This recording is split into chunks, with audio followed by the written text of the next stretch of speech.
창세기 23장 사라 장례식을 통한 교훈. 서론을 오늘 좀 보고 본론에 가서 오늘 말씀을 세 개의 대주로 나눠서 함께 보도록 하겠습니다. 서론을 좀 먼저 보겠습니다. 오늘 이 창세기에 지금 가고 있는 이 말씀은 사실 이 아브라함에까지가 하나님의 숨겨진 계시들이 있고, 이제 가게 되면은 이제 야곱 때에 가서 좀 하나님의 종말과 관련된 그런 계시들이 있지만은 그것은 그렇게 좀 더 이렇게 깊이 봐야 되는 부분들이라 거기까지는 언급을 안 할 수 있겠지만은, 어쨌든 아브라함과 지금부터 이렇게 가면서 말씀을 그냥 너무 어렵게 취하려고 하지 말고 쉽게 취하면서 여러분들이 그동안 좀 미흡했던 기도들을 좀 기도하면서 풀고 이렇게 가시면 좋을 것 같습니다. 자, 서론입니다. 65세의 나이에 아브라함을 따라 하란. 그 하란이 어디냐면은 시날 평야라는 곳입니다.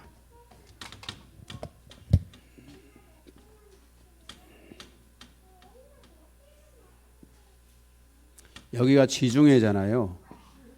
여기가 이스라엘이고, 여기가 요단강이고, 여기가 유브라데스 강이 있고, 이쪽에 가면은 여기가 지금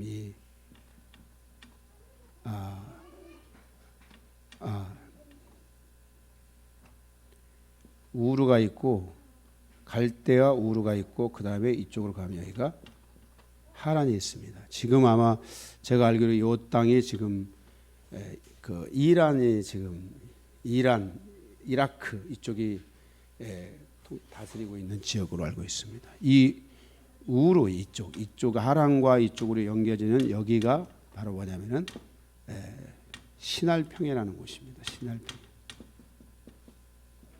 이 시날 평야를 중심으로 해서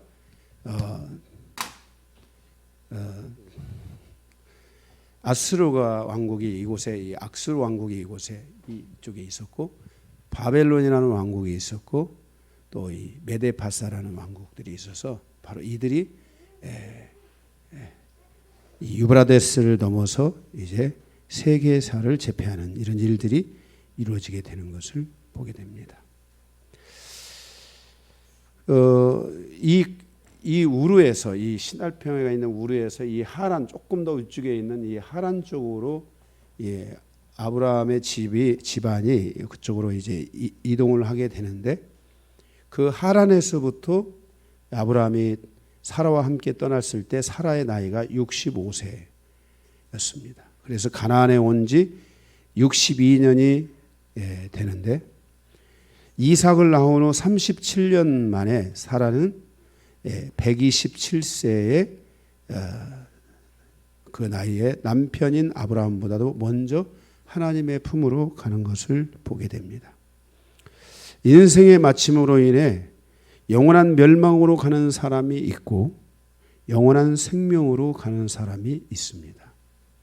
나의 인생이 끝날 때, 죽음에 이르렀을 때 나의 인생은 영원한 멸망으로 가는지 갈 것인지, 나의 인생은 영원한 생명으로 갈 것인지, 그것은 내 죽음에 이르는 뒤에 결정할 수 있는 것이 아니라 죽음에 이르기 전에 내가 이 땅에 호흡하고 살아가는 날 동안 이것을 반드시 결정해 놔야 죽음 이후에 그 결정된 것을 따라 우리의 삶이 이르게 되는 것입니다. 요한복음 5장 25절에 진실로 진실로 너희에게 이르노니 죽은 자들이 하나님의 아들의 음성을 들을 때가 오나니 곧 이때라. 듣는 자는 살아나리라. 하나님의 음성, 예수 그리스도의 음성이 이를 때가 있다. 죽은 자들은 일어나라 할 때 모든 죽은 자가 다 일어나는 그 때가 있다고 말씀하고 있습니다. 요한복음 5장 26절에서 27절의 말씀에 보면 아버지께서 자기 속에 생명이 있음같이 아들에게도 생명을 주어 그 속에 있게 하셨고 또 인자됨으로 말미암아 심판하는 권한을 주셨나니 그랬습니다. 하나님을 믿는 모든 사람들에게 예수 그리스도를 통해서 아버지의 생명을 마음에 주십니다. 그래서 모든 믿는 자는 자기 안에 이 하나님의 생명이 있는지를 점검해야 합니다. 세계는 육체와 관련해서 크게는 윤회설과 부활설이 있는 것입니다. 그런데 윤회설은 이 땅에 어떻게 사느냐에 따라서 사람으로 다시 윤회되기도 하고 아니면 짐승이나 지렁이나 이런 미물로 다시 윤회되어서 올 수 있다라고 말하는 것이 윤회사상이고, 부활은 우리의 삶에 하나님의 생명을 가진 자는 그 몸이 그대로 다시 부활한다는 것을 믿습니다. 그래서 그 몸의 특징은 뭐냐? 얼마나 착하게 살았느냐의 기준을 두는 것이 아니라 그 안에 하나님의 생명이 있느냐 없느냐의 기준을 두는 것입니다. 그래서 우리 안에 하나님의 생명이 있는지 없는지를 우리는 항상 점검해 봐야만 하는 것입니다. 요한복음 1장 가기 전에, 그래서 하나님의 생명은 그 안에, 하나님의 생명 안에는, 이 중요한 건데 여러분들이 여러분의 마음 안에 제가 그림을, 이미지를 좀 여러분들에게 이해하기 쉽게 해드리겠습니다. 여러분의 마음이 있는데 이 마음 안에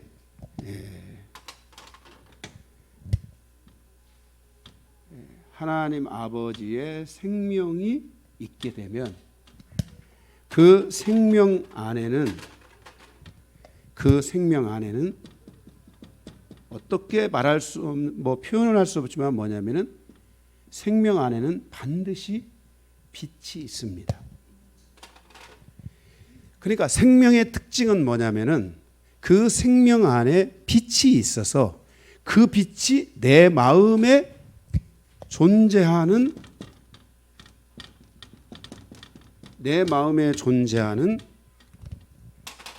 그 어둠을 비춘다는 것입니다. 폭로한다, 비추다 이런 뜻인데, 내 마음에 있는 이 생명 안에 있는 이 빛이 나의 어둠을 비춥니다. 그래서 내 어둠이 드러나는 것은 사단의 입장에서도 볼 때는 사단이 만약에 나의 어둠을 보게 했다면, 나를 죽이고 멸망시키고 공격하고 정죄하는 데 목적이 있다면은, 이 하나님의 생명이 나의 어둠을 비춰줄 때는 나를 죽이려고 하는 게 아니라 나를 살리려고 하는 것입니다. 그러면 왜 그걸 비추냐? 그거를 나에게 비춰줘야 내가 인지하고 알게 되고 그것을 버릴 수 있게 되기 때문에 그렇습니다. 그래서 우리가 버리는 작업이 뭐냐면은 회개의 작업인 것입니다. 물론 사역을 통해서, 여러분들이 사역을 통해서 여러분 안에 어떤 부분들은 좀 심각하고 힘든 것들은 사역을 통해서 그것들을 띄워줍니다. 그러나 띄워줘도 결국은 그것을 누가 걷어내야 돼요? 본인의 인격 안에서 그것을 걷어줘야만이 그게 여러분에게서 완전히 떨어져 나간다는 것을 여러분들이 기억하시기 바랍니다.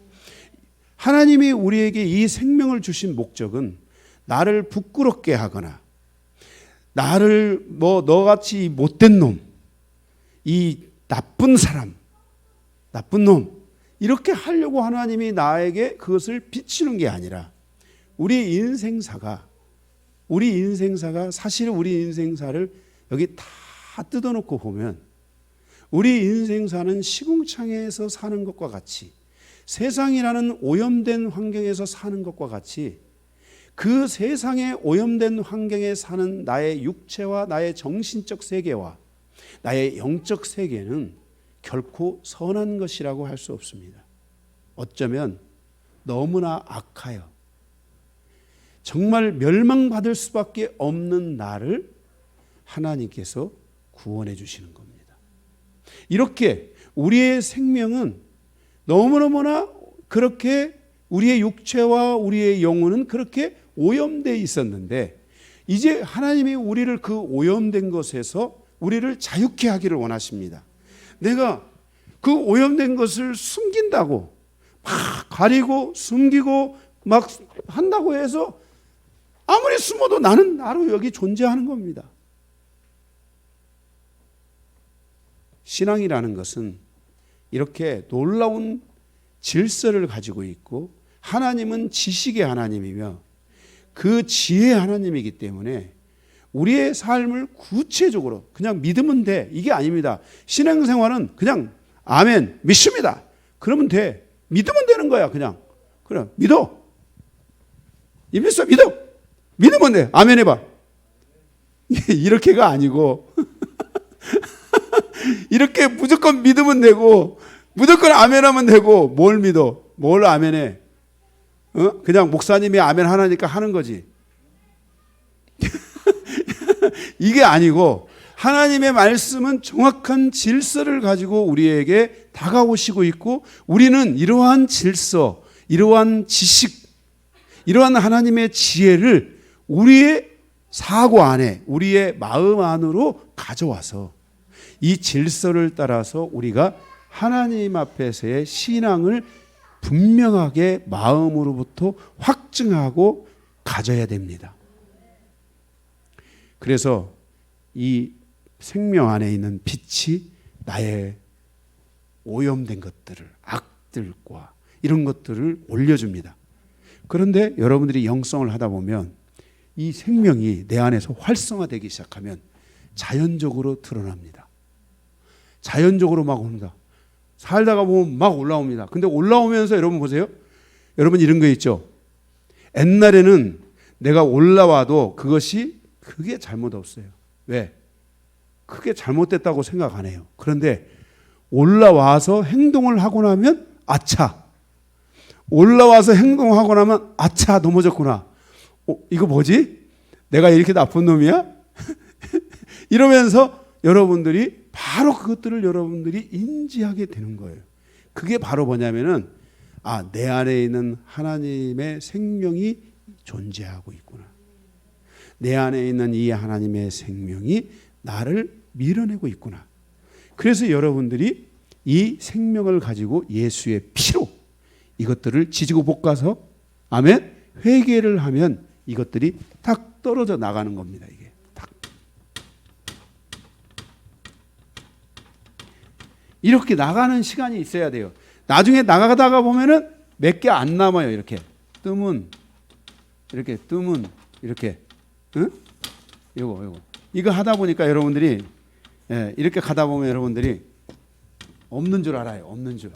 그런데 여러분들이 지속적으로 여러분 안에 이런 부분들은 빛이 강하게 이 생명이 강하게 역사할 때가 있어요.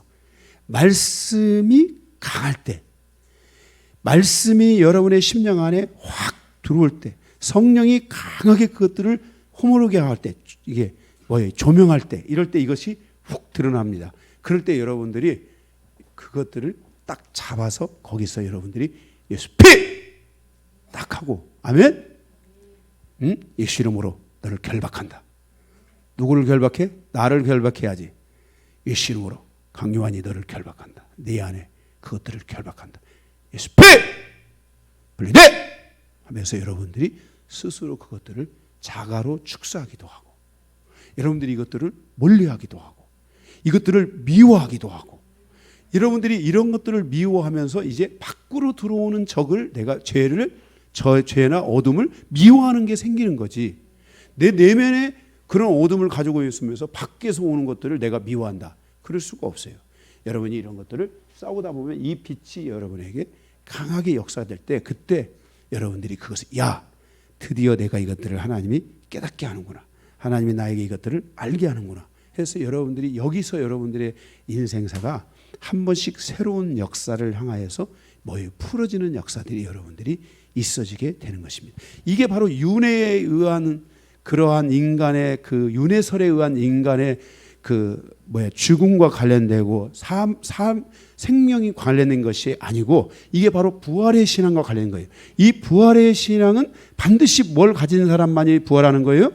생명, 하나님의 이 생명, 아버지의 생명, 예수 그리스도가 우리에게 주신 생명, 그 생명을 여러분들이 가진 자들만이, 그래서 예수가 있는 자는 생명이 있고, 요한일서 5장 11절 12절, 예수가 있는 자는 생명이 있고 예수가 없는 자는 생명이 없느니라. 그 말은 다른 말은 무슨 말이에요? 예수를 믿는 자는 생명이 있고 예수를 믿지 않는 자는 생명이 없느니라. 생명이 있는 자는 예수가 그 안에 있고, 똑같아요. 말만 바꿔서 했을 뿐이지 똑같아요. 무슨 말인지 알겠어요? 예수가 있는 자는 생명이 있고 생명이 있는 자는 예수가 있고. 여러분들이 이것을 이게 어려운 질서가 아니에요. 여기서 여러분들이 결국은 이 빛을 통하여 여러분의 몸과 정신세계, 영혼의 세계에 있는 어둠들을 여러분들이 이 빛이 비춰서 몰아내 줌으로 말미암아서 내 심령이 부활의 생명을 갖게 되고 여러분들이 영적으로 싸워서 이길 수 있는 생명을 갖게 되는 것입니다. 그래서 여러분들이 죄를 멀리하게 되고 죄를 이길 수 있는 힘을 갖게 되고, 그렇게 그 힘을 주는 것이 바로 이 하나님의 생명이라는 것을 기억해야 됩니다. 요한일서 1장 4절에 그 안에 생명이 있었으니 이 생명은, 따라서 합시다, 사람들의 빛이라.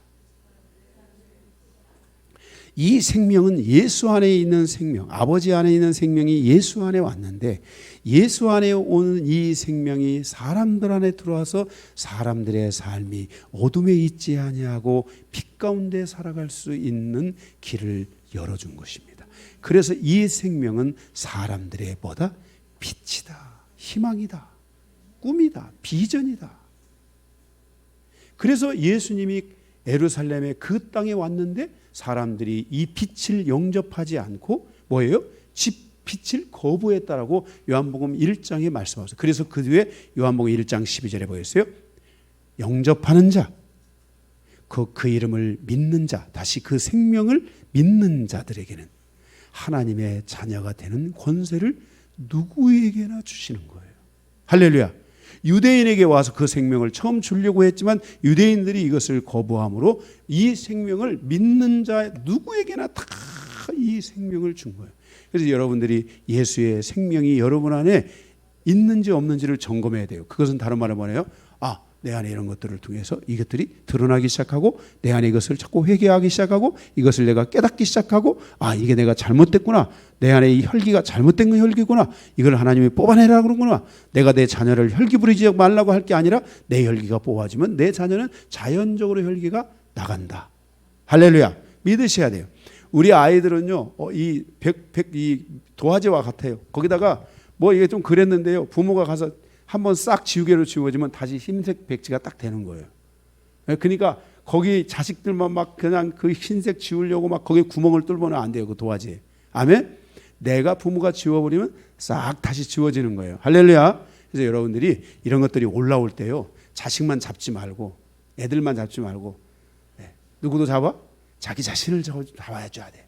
그것만 여러분들이 조금만 그런 것들이 막 반복적으로 올라오면은 그것만 여러분들이 좀 잡아줘야 돼요. 가정에는요, 새로운 은혜가 막 쫙, 진짜 언제 그랬냐는지 애들 안에 막 사랑의 꽃이 막 진달래꽃, 개나리꽃 막 그냥 철쭉할 것 없이 막 꽃들이 막 쫙 펴가지고 막 애들이 얼굴이 막 화해지고 막 행복이 막 쫙 그렇게 되고 이런 거는 자연적으로 되게 돼 있어. 아멘이에요. 아멘. 애들만 하지 말고 그런 것들을 딱 하나님이 또 우리의 눈에는요, 영적인 것들을 열어서 그거를요 통해서 자기를 봐야 돼요. 예? 무슨 말인지 알겠어요? 그래서 여러분들이 잘 풀어가시면 됩니다. 하나님의 생명 안에 있는 빛을 통하여 자기 마음의 죄를 버리고 속죄를 받은 사람들은 비록 그가 죽음을 맞이한다 할지라도 주님께서 다시 오실 때 요한복음 5장 28절 다 그의 음성을 들을 때가 오나니, 요한복음 5장 29절 선한 일을 행한 자는 생명의 부활로, 악한 일을 행한 자는 심판의 부활로 나오리라. 여러분들이 생명의 부활로 나오게 될 줄로 믿습니다. 그래서 예수의 생명이 없이 오래 사는 인생은 의미가 없습니다. 인간이 아무리 오래 살아도 예수의 생명이 없는 삶은 멸망과 심판을 받게 됩니다. 모든 사람은 예수의 생명을 받아들이고 그 생명 안에 있는 빛을 통해서 자기 안에 있는 어둠을 몰아내야 합니다. 이것을 통해서 하나님의 의를 얻게 되고 하나님의 자녀가 된 삶을 살 수 있게 됩니다. 이러한 은혜를 통해서 하나님의 자녀로 살아가는 것은 최고의 축복이라고 하지 않을 수 없습니다. 오늘 본문에 나오는 사라의 죽음은 의인의 죽음이며 그의 죽음은 죽음으로 끝나는 것이 아니라 다시 살아난다는 것을 우리에게 확증시켜주는 바로 믿음의 어머니의 죽음이라는 것을 우리는 인지해야 됩니다. 사라는 죽음을 통해서 이 땅에 무엇을 남겼는가? 우리가 오늘 본문의 말씀을 통해 함께 살펴보면서 교훈을 받기를 원합니다. 세 가지. 1번입니다. 사라는 죽음을 통해 끊임없이 사탄의 공격을 받았다는 것입니다. 그 중에서도 그 사탄의 공격 속에서 하나님이 사라를 지켜주셨습니다. 왜냐하면 늘 사라는 하나님을 붙잡았습니다. 특별히 우리가 이 사라에 대해 공격에 대해서 성경에 나타나 있는 사라의 두 가지 공격은 첫 번째가 가로 1번 창세기 12장입니다. 흉년의 때에 찾아온 아브라함의 위기, 그 위기로 말미암아 아브라함이 애굽으로 가는데 우리가 이 인생사에 어려움이 올 때 잘 들으셔야 돼요. 흉년이 오는 것과 같이 인생사에 어려움이 올 때나 힘든 일이 올 때는 여러분들이 영적 전쟁의 시간이다. 이것을 여러분들이 가고 그때 여러분들이 더 영적으로 무장을 해야 돼요. 그리고 여러분들이 거기서 하나님을 더 강하게 붙잡고요. 여러분이 믿음으로 계속 기도하면서 이것을 하나님이 돌파하고 이겨낼 수 있게 해달라고 여러분들이 기도해야 돼요. 근데 아브라함이 그런 영적 전쟁의 이런 것들을 초기 단계에서 그런지 좀 미흡해가지고, 왜냐하면 지금 가나안 땅에 오자마자 지금 베델에 지금 대단을 세우고 그리고 나는데 흉년이 온 거잖아요. 얼마 안 돼서 흉년이 와가지고 지금 막 준비가 안 된 상태에서 흉년이 와서 급한 마음에 이제 애굽으로 내려가게 되는데, 애굽으로 내려갈 때 우리가 항상 애굽에를 내려갈 때는 여러분들이 이 마음이 세상으로 자꾸 향하여 갈 때 조심해야 될 것 가운데 하나가 바로 그 영적 흐름들이 있다는 것을 아셔야 돼요.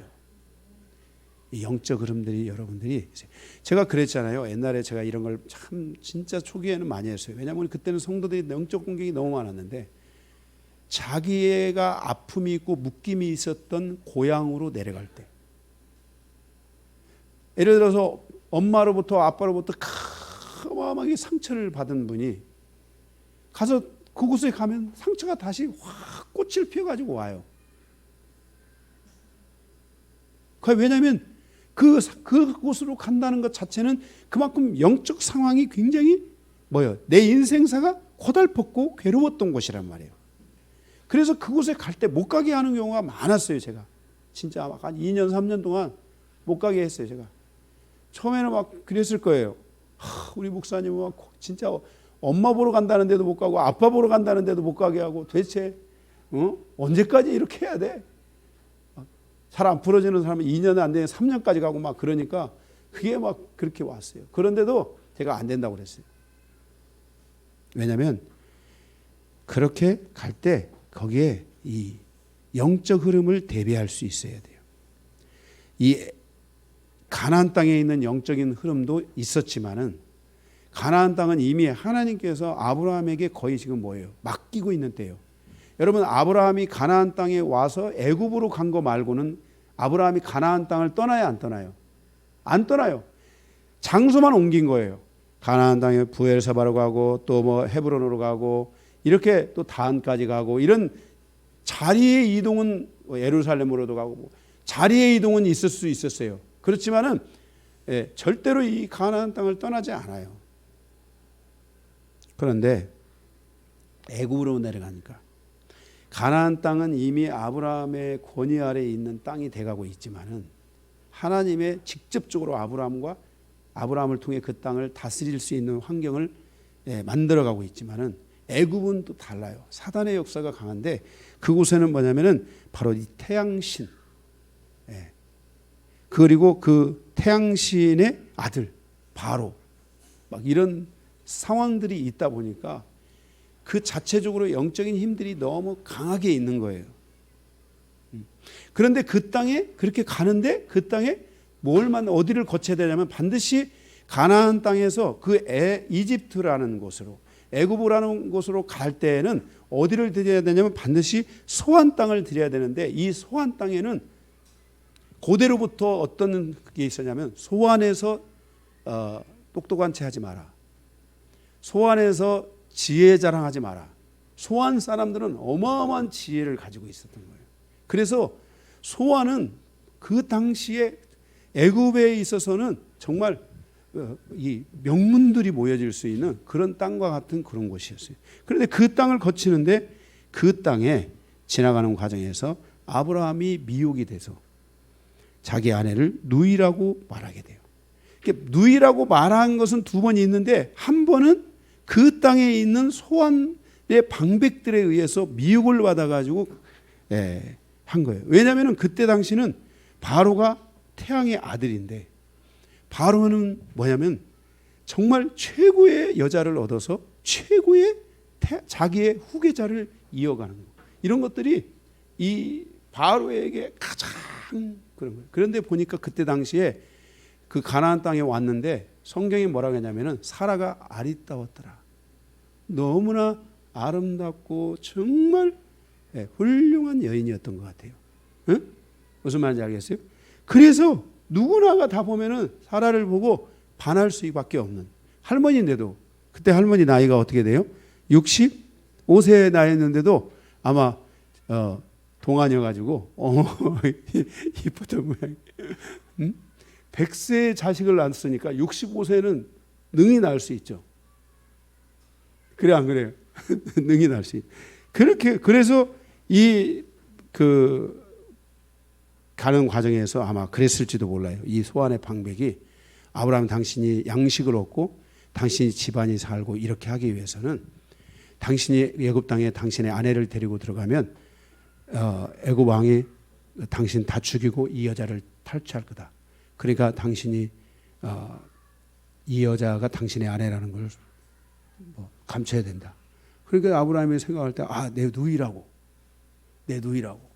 그래서 적당히 이렇게 군대 가면 그게 있잖아요. 야, 네 누나 있어? 네 누구 동생이 있어? 그래가지고 보여주기만 하고 그냥 오잖아요. 아브라함의 생각은 그냥 보여주고만 올 줄 알았는데 이게 미혹이 돼가지고 이게 사단의 공격이 거기에 들어간 거예요. 사단의 공격은 뭐냐면요. 사라의 태가 더럽혀지는 거예요.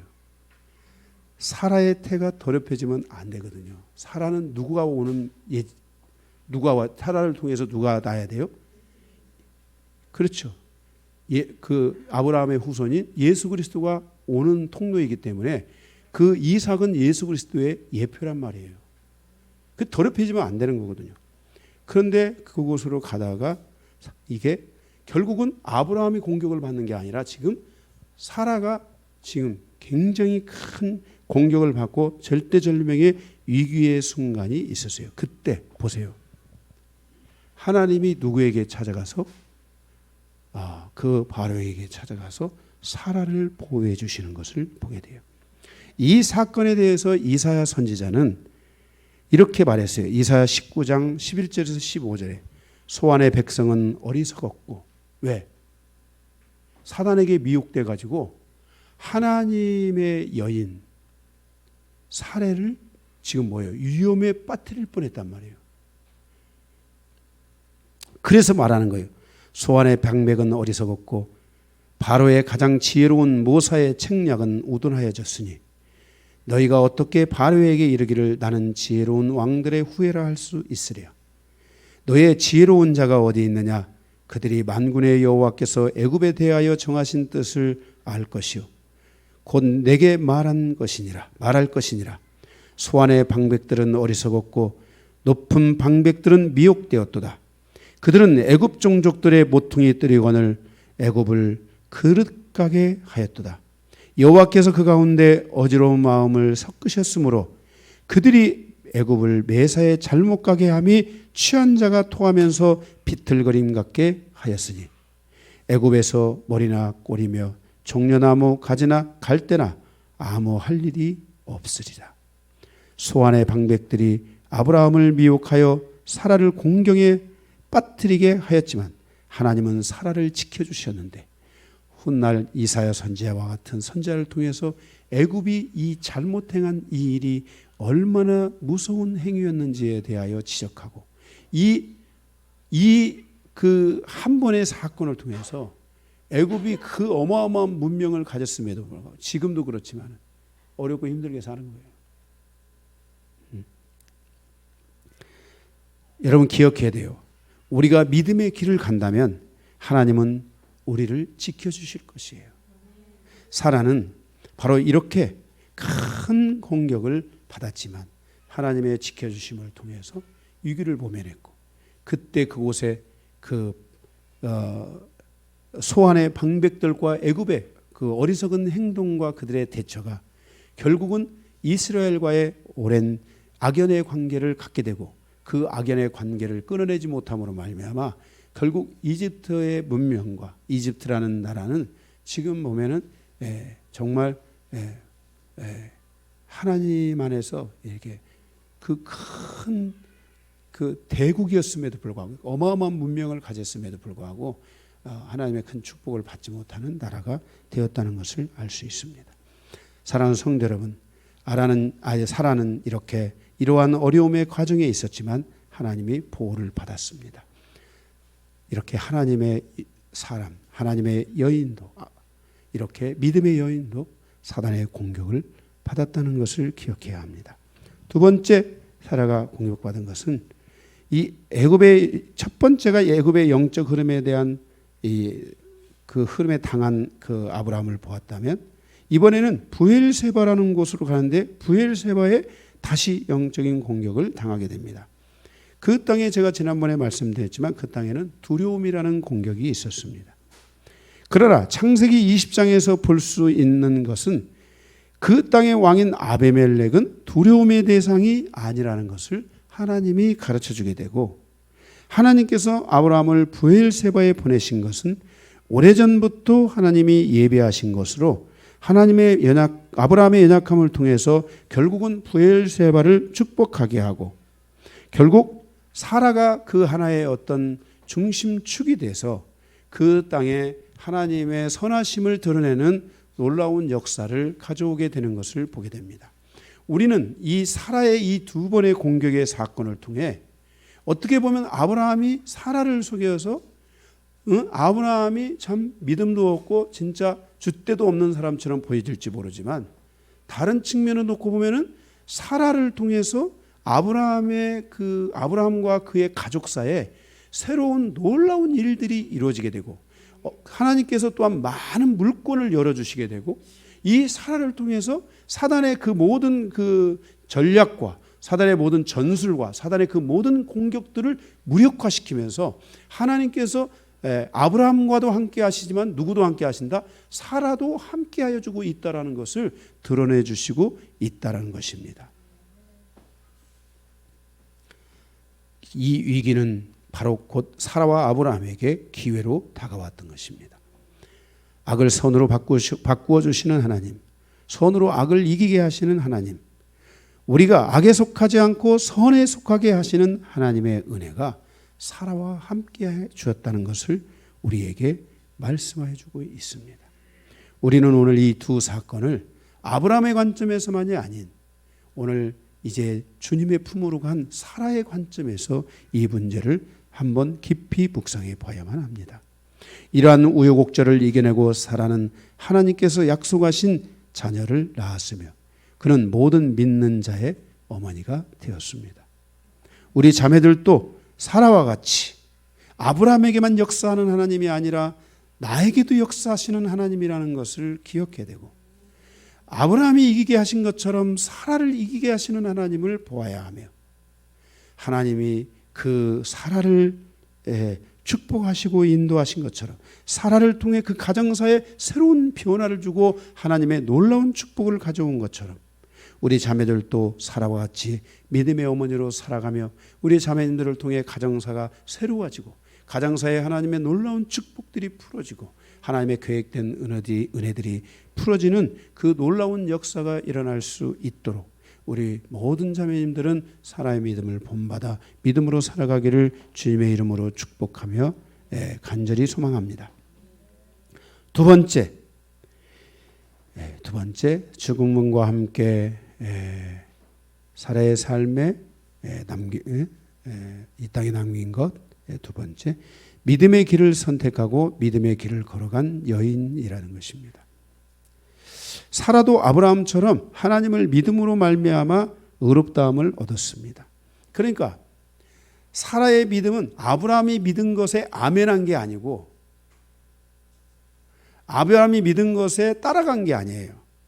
아브라함이 믿은 것에 대하여 어쩔 수 없이 간 것이 아니고 사라의 믿음은 바로 아브라함과 같이 하나님의 말씀에 대해서 아브라함도 믿었지만 누구도 믿었어요? 사라도 믿었더라. 그래서 성경에 유일하게 이 향년이 나오는 것은, 여자가 향년이 나온 것은 사라가 유일해요. 127세를 살았더라. 유일해요. 그만큼 여러분들이 그래요. 가정은요, 남편의 믿음이 중심이 돼서 가정이 갈 수 있어요. 진짜 좋은 질서는 최고 좋은 거야. 반쪽 질서는 어쩔 수 없지만 그래도 아내가 믿음이 질서가 돼서 갈 수도 있어요. 근데 이것보다 더 중요한 것은 양쪽 부부가 같이 믿음의 질서를 가지고 가정을 끌고 갈 수 있다면은 서로가 서로의 믿음을 붙들어 주게 돼요. 그래서 제일 좋은 거는 뭐냐면 200점짜리는 남편이 믿음이 약해질 때 아내가 믿음으로 북돋아주고, 아내가 믿음이 약해질 때 남편이 믿음으로 북돋아주면서 가는 이 믿음이 최고의 믿음이에요. 최고의. 서로가 이렇게 힘이 되어주고 갈 때 이런 가정은 허물어질 수가 없어요. 무너질 수가 없어요. 아브라함이 브엘세바에 가서 정말 그 이삭과 야곱과 함께 그 가정 그 나라와 민족을 위해 그것을 지켜갈 때도 사라는 헤브론에 있었지만은 절대 그곳에서 믿음 없는 여인을 한 게 아니라 믿음의 여인으로 살다가 결국은 헤브론에서 죽은 거예요. 헤브론을 지킨 게, 마지막까지 헤브론을 죽음까지 가지면서 지킨 게 누구예요? 바로 이 사라예요. 사라. 그래서 히브리서 11장 11절에 사라도 하나님께서 약속하신 씨를 주겠다고 말씀하셨을 때 그 약속을 믿음으로 받은 거예요. 하나님의 약속을 믿었던 거예요. 그 믿음으로 하나님께 의롭다함을 얻었다고 말씀하고 있어요. 사라의 믿음에 대하여 이사야 선지자는 이사야 51장 1절 2절과 7절에 보면, 이사야 51장 1절에 의를 따르며 하나님을 찾는 자들이라고 말씀하고 있어요. 사라는 뭐라고요? 의를 따르며 하나님을 찾는 자. 누가? 사라가. 2절에 사라는 하나님의 의를 따르고 하나님을 찾는 자들을 낳은 여인이다. 하나님, 그러니까 나 같은 사람을 낳은 사람이에요. 사라가. 믿음으로. 무슨 말인지 알겠어요? 하나님의 의를 따르고 하나님을 찾는 자들을 낳았어요. 그러니까 이삭은 어떤 사람인 거예요? 하나님의 의를 따르고 하나님을 찾는 사람을 낳을 수밖에 없던 거예요. 여러분, 우리가 성경에 보게 되면 지금이니까 이스마엘이 이 잘못된 그 이스마엘의 역사에서 잘못된 선택으로 인하여 이스마엘이 이렇게 간 거지, 지금 이스마엘이 쫓겨나기는 했어도 그 성경상에서 초기의 이스마엘을 보면 이스마엘은 계속 아브라함의 곁에 있고 그 다음에 하나님을 찾고 했어요, 안 했어요? 원래 여러분들이 성지순례에 가보면은 산이나 계곡에 보면은 매도인이라고 해가지고 천막을 치고 사는 사람들이 있어요. 양을 키우면요. 원래 무슬림들의 시초가 뭐냐면은 바로 매도인이에요. 지금도 가면 그 매도인들이요, 거기에 천막을 치고 양을 치면서 이렇게 살고 있어요. 지금도. 그들은 그때 그곳에서 천막을 치고 하면서 하나님을 찾았던 거예요. 아브라함의 자손으로서.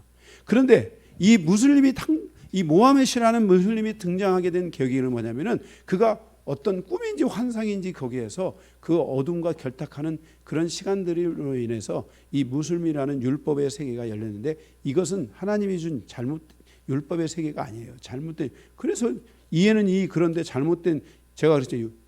하나님이 율법을 주신 것은, 율법은 뭐예요? 사람을 살리기 위한 법이라고 했잖아요. 그런데 지금 이 무슬림들이 가지고 있는 율법은 다른 거잖아요. 이해는 이 뭐 가지고 응? 하나님 자기들 믿음 따르지 않으면 어떻게 하는 거예요? 가서 칼로 쳐서 죽여버리는 거예요. 응? 이거는 하나님이 주신 게 아니에요. 하나님이 우리에게 율법을 주신 것은 생명을 살리기 위한 거예요. 제가 그랬잖아요. 이해는 이 그럴 때 자 내가 이를 하나 했으니까 이를 하나 빼요. 그런데 보세요. 힘이 더 강한 자가 내가 어떻게 실수로 응? 방 집사님이 어떻게 실수로 해서 내 이를 하나 뺐어요. 그런데 이는 이 그러니까 가서 내가 강요하니까 화가 나가지고 가서 이빨을 쳐가지고 이빨이 다 오락락 빠졌어요. 이해는 이 이해는 그 그렇게 아니에요. 성경에서 가르치는 것은 약한 자들을 보호하고 그 생명을 살리기 위해서 있는 거예요. 그래서 그런 것들을 예방하기 위해서 이 하나를 뽑았으니까 너 힘이 세지만 가서 그 사람 이 하나만 뽑아라. 그래서 그 사람을 살려라. 이 의미가 율법의 의미인 거예요. 그런데 그것이 잘못 받아들이게 되고 다른 질서와 연합하고 사단과 질서하면서 뭐예요? 너는 이 일을 너는 나를 상하게 했으니까 너도 죽어봐. 사람의 목숨을 취하는 거예요. 네. 그 당시에 그 하무라비 법전에 의하면은 소를 한 마리 죽이면은 소가 사람보다 더 중요해가지고 소도 줘야 되고 사람도 죽어야 돼요. 그 사람 친 사람. 그런데 하나님의 율법에 의하면 소를 했으니까 소 한 마리만 되면 돼요. 그럼 소를 못 되면 어떻게 하냐? 노예가 되게 한다든지 다른 법을 가지고 그 소의 대가를 지불하게 해서 그 사람의 생명을 보존해주고 그것도 뭐예요? 며칠 년인가 안식년이 지나오는 그 아야라스라는 그 사람의 생명을 다시 회복시켜주는 그런 제도와 법들을 가지고 있는 게 율법의 제도법인 거예요. 생명을 살리기 위한 것이지 죽이기 위한 것이 아닌 거예요. 바로 이 사라는 그렇게 그 사라를 통해 탄생한 자들은 하나님의 의를 따르고 하나님을 찾는 자들이에요. 그래서 이스마엘도 보면은 성경에 보면은 뭐예요? 아브라함과 같은 믿음을 갖고 그도 그 믿음의 증거로 할례를 행하고 그런 일을 했어요, 안 했어요? 다 한 거잖아요, 그게. 그러나 나중에 가서 그게 잘못된 길로 가게 되는 것이죠. 이 사라의 태에서는 이런 은혜가 있었던 거예요. 여러분, 우리 자매님, 여러분의 태에서 태어난 아이가 하나님의 의를 따르고 하나님을 찾아가는 그러한 자녀들이 되도록 기도하셔야 돼요. 남자들은요, 일터 가고 직장 가면 끝이에요. 그 안에 아내들이 하루 종일 고된 삶과 함께 자녀들과 머물러 있는 거예요. 그때 그 고된만 주지 말고 그들이 의롭게 되기를 위해 가르치고 이끌어주고 그들이 하나님을 찾을 수 있도록 도와주고 그래서 여인들은 더 많이 지혜로워야 돼요. 그래서 하나님의 은혜를 더 많이 받아야 돼요. 그래서 서로가 서로를 격려해 줘야 돼요. 예, 형제가 아내의 믿음을 격려해 주고 그리고 자매도 형제의 믿음을 격려해 줄 수 있는 이런 믿음의 과정까지 쭉 해서 갈 수가 있어야 돼요. 그래서 7절에 사라는 의의 여인이라고 말씀하고 있어요. 히브리서 11장 13절에도 믿음을 살다가 죽었어요. 여인인데도 아브라함을 따라간 게 아니라 자기가 하나님이 자기에게 준 믿음을 따라 살았다고 말씀하고 있어요. 사랑하는 우리 자매님 여러분, 여러분이 남편의 믿음을 따라서 살다가 겨우 어떻게 결국 가는 게 아니라 남편의 믿음이 연약해도 여러분들은 사라의 믿음을 가지고 하나님을 믿다가고 하나님만 붙들다 가고 하나님과 살다 가는 그래서 나를 따르는 자들은 다 하나님을 따르고 나를 따르는 자들은 다 하나님을 찾는 자녀가 될 수 있도록 여러분들이 이 믿음의 길을 간다면 누가 따르든 반드시 따르게 될 거예요. 하나님은 여러분을 절대로 외롭게 쓸쓸하게 놔두지 않으세요. 반드시 여러분의 삶에 믿음의 사람들을 붙여주고 그와 함께 갈 수 있도록 길을 열어주신다는 사실을 여러분들이 확신하시기를 우리 자매님들은 아멘으로 받으시기 바랍니다. 할렐루야. 우리 권사님도 남편 따라가지 않고 믿음 따라가니까 자녀들이 다 믿음 생활 잘하고 있잖아요.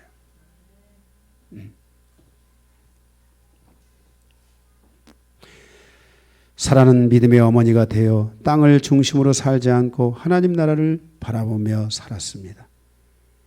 땅에 있는 것보다 하늘에 있는 것을 더 사랑하며 살았습니다. 그리고 그 생을 마감하고 주님 품으로 갔습니다. 믿음의 길을 걸어간 사라에 대하여 사도 베드로는 말하기를 베드로전서 3장 5절에서 6절에 사라는 거룩한 여인이었다고 말씀합니다. 사라는 그리스도 안에서 남편에게 순종함으로 자기를 단장하였고, 남편에게 순종하면서 마음의 단장을 다 했다는 거예요. 그 단장한 것이 신부가 신랑을 향해서 단장한 것 같았다. 내가 오늘 남편에게 순종하는 것은 주님께 순종하는 것이다. 알았어요 하면서 주님을 바라보는 거야. 남편 바라보는 게 아니라 남편을 이렇게 바라보면서 알았어요 속으로 주님 이렇게 바라보면서 하면서 마음을 단장하고 마음을 다스리고, 때로는 남편이 마음에 들지 않아도 주님을 바라보듯이 바라보며 자기의 마음을 다스리고 달래고, 그 주님을 바라보며 자기 마음을 위로하고 위로받고, 이렇게 하면서 사라가 가서 여자를 거룩하다고 성경에 말한 게 사라야. 여자는 원래 거룩하다고 성경에 말하지 않아. 네. 그런데 하나님께서 베드로를 통해 사라를 거룩하다 한 거야. 여러분들의 인생의 사이에서 주님과 이 사라처럼 여러분이 살아가면 여러분들의 마음을 남편을 바라보며 주님을 바라보시고, 그 주님을 바라보며 주님으로부터 위로받고 힘을 얻고, 여러분이 마음을 다스리고 그 마음을 단장하고 여러분의 마음을 붙들어 주므로 여러분들의 인생에서 남자 때문에 남편 때문에 무너지지 말고 주님 때문에 승리하여 남편에게도 큰 유익이 되고 자녀들에게는 더 큰 또 유익이 되어서 그 자녀들이 하나님을 의를 따르고 하나님을 찾는 자녀로 살아갈 수 있도록 여러분들이 그렇게 이끌어 주시기를 우리 자매님들에게 주님의 이름으로 간절히 부탁을 드립니다. 세 번째, 마지막, 사라를 통해서 주신 축복. 첫 번째는 믿음의 어머니로 살아가는 길을 우리에게 열어주었습니다. 우리 자매님들은 사라를 통해 잘 사라의 삶을 묵상해 보시면서 하나님이 우리 사라에게 이렇게 믿음으로 사는 것을 말씀하셨듯이 나도 사라를 통해 어떻게 하면 믿음으로 살아갈 것인지를 표대를 삼아서 우리 자매님들이 다 사라처럼 믿음의 길을 걸어가시기를 주님의 이름으로 축복합니다. 두 번째, 이스라엘 백성들에게 땅을 기업으로 남기게 하셨습니다. 사라가 죽었습니다. 자, 우리 한번 옆에 하겠습니다. 죽은 자도 말한다. 네. 사라가 죽었습니다. 그런데 아브라함이 막 슬퍼하다가 갑자기 확 돌변했습니다. 2절, 사라가 가나안 땅 헤브론 곧 길앗 아르바에서 죽음에 아브라함이 들어가서 사라를 위하여 슬퍼하며 애통하다가 그 시신 앞에서 벌떡 일어나 나갔어요.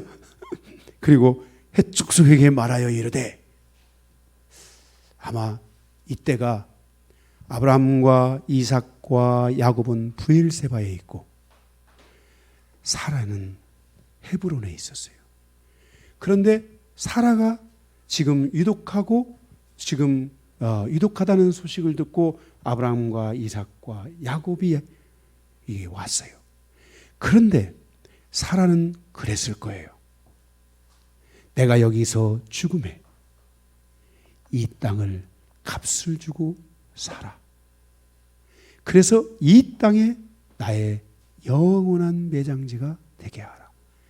그 땅은 하나님이 주신 약속의 땅이었던 거예요. 그 생각이 났을 거예요. 아브라함이 지금 울다가 지금 애도 슬퍼하다가 애통하다가 갑자기 그 생각이 났으니까 벌떡 일어나서 지금 이렇게 아내가 믿음으로 살아가면요 남편들이 정신이 바짝 들 때가 있어요. 응? 네. 정신이 바짝 들 때가 있어요. 그래서 갑자기 울다 말고 가서 땅 계약하자고. 참 희한한 일이잖아요. 여러분 잘 생각해요. 갑자기 지금 장례식 지금 초기예요. 장례식 첫날 3일장을 치른다면 지금 장례식 첫날이에요. 울다가 갑자기 벌떡 일어나 가지고 가서 지금 땅 계약하자고 해서 그 땅을 그냥 하라고 하는데도 그냥 하지 않고 그 당시에 400세겔이었어요. 요셉이 20세겔에 팔렸으니까 40세겔은 이삭의 몇 배예요? 20배가 넘는 값을 주고 그 땅을 사는 거예요. 그래서 그 땅을 거기를 사두는데 그 땅이 바로 이제 이스라엘 지금의 이스라엘 자손의 그곳의 땅이 되는 거예요. 이해가 되십니까? 지금도 가서 그 헤브론이 그곳에 지금 사라가 묻혀 있고 그러는데 그래서 그 땅을 뭐예요? 하나님의 백성에게 그 땅을 자기 백성에게 자기 아들들 그 백성에게 그 땅을 남기기 위해서 아마 사라는 이 땅을 사라고 그랬을 것 같아요. 이 땅. 하여튼 우리 자매님들은 이 땅을 보는 눈들이 또 있어요. 그러니까 우리 자매님들은 믿음으로 이게 살다가 한 번씩 남편을 이렇게 탁 놀래켜 줄 수 있는 그런 믿음들이 있으셔야 돼요. 뻘떡 일어나게 하는. 아멘? 그래서 그 후에 창세기 25장 9절에 보면요.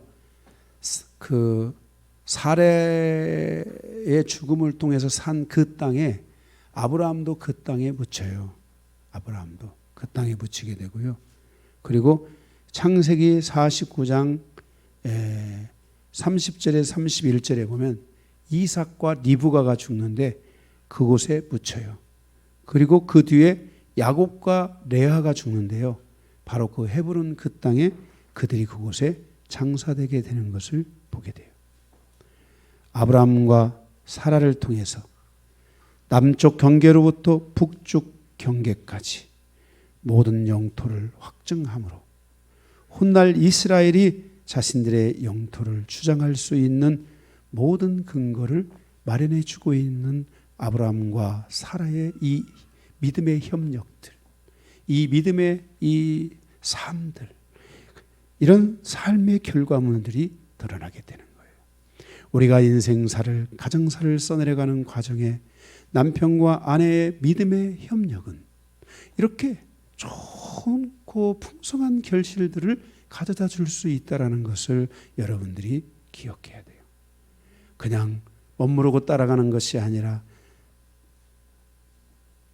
남편도 믿음의 삶을 살아가고 아내도 믿음의 삶을 살아가며 하나님이 주신 믿음의 그 순간의 그러한 감동과 결단과 하나님이 주신 것들을 그것을 삶으로 옮겨감으로 그 믿음의 그 협력을 통한 믿음의 좋은 결실들을 맺어가는 그런 삶이 이루어져야 돼요.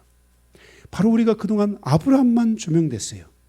그런데 사라의 죽음을 통해 사라의 삶의 믿음의 연합이 이스라엘에 미친 그 영향은 어마어마했고 그 무엇보다도 사라의 태가 열렸는데 사라의 그 열려진 태를 통해서 의를 따르는 자들이 계속해서 열리기 시작했고 그리고 하나님을 찾는 자들이 계속해서 열리게 된 거예요.